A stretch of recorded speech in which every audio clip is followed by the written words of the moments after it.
V glavnem, ta akcija se je začela v ponedeljek zjutraj. Jaz sem imela dopusto, veliko sodelujem z različnimi podjetji po Sloveniji in sem pač to priliko kar hitro zagrabil. Sem rekel, bom poklical svoje poslovne partnerje, da to zorganiziramo. Dobili smo vozila, ki jih je dejansko doniral avtomobili PR Maribor pa Ford Summit Auto Ljubljana. Pa so hitro v pomoči Medija 24 stekle akcije na Radio Aktual in TV Aktual, pa potem Radio Veseljak pa TV Veseljak, kjer smo dejansko samo včeraj od 8 ure zjutraj pa do 18 ure zvečer zbirali dejansko sredstva pa hrano. Pa smo zbrali skupno za kar 2 cela kombija, oziroma ne, motim se, 4 cele kombije in 5 poltovornjakov, dejansko vseh nujnih potrebščin, ki kot vidite tule v ozadju, zelo primanjkujejo ljudem in jih kar potrebujejo.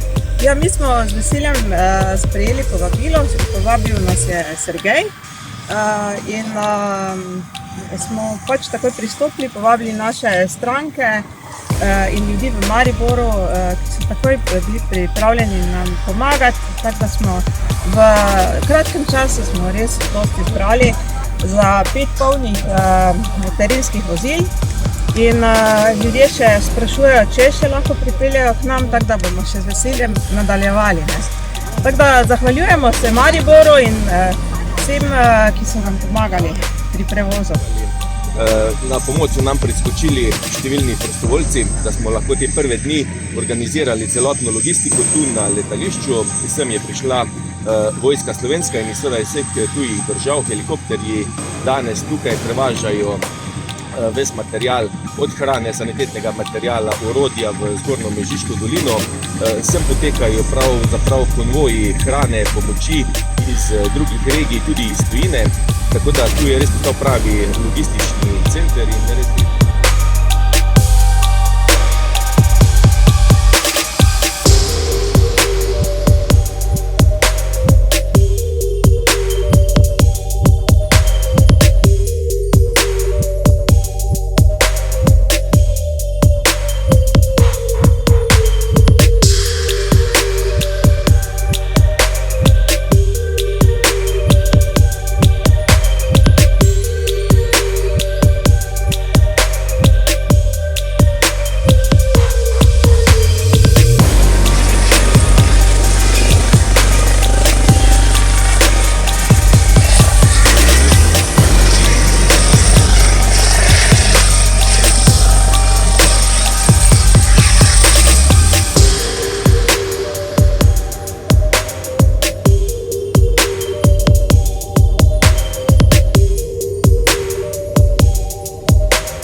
glede na to, da je toliko srčnih ljudi okrog mene, mislim, da se kar uspešno spopadam s to katastrofo. Enem tednu je bilo narejeno oziroma opravljeno ogromno dela. Tukaj prihajajo ljudje iz cele Slovenije, prihaja mehanizacija, Slovenska vojska je z nami, potem gasilska društva iz celotne naše dežele, prostovoljcev je ogromno. Ne nazadnje, tudi medsosedska pomoč je zelo dobrodošla, pa tudi mislim, da jo uspešno izvajajo. Je pa problem to, da še nismo bili po vseh zaselkih, tako da ne vemo, kakšne potrebe pa so še tam. Ker zdaj smo se skoncentrirali tukaj v samem centru Črne, kjer je tudi škoda ogromna, ampak okrog in okrog poteka 380 km cest, ki jih moramo pregledati. Okrog 30 mostov imamo poškodovanih, ampak glede na klice, pa glede na to, da je tukaj vsak dan kdo, ki prihaja z vestjo, da bomo že nekako skupaj premagali, v to verjamem in vem, da bomo uspešni pri obnovi našega kraja, ki ga lahko naredimo še lepšega, tako bo za nas najlepši kraj.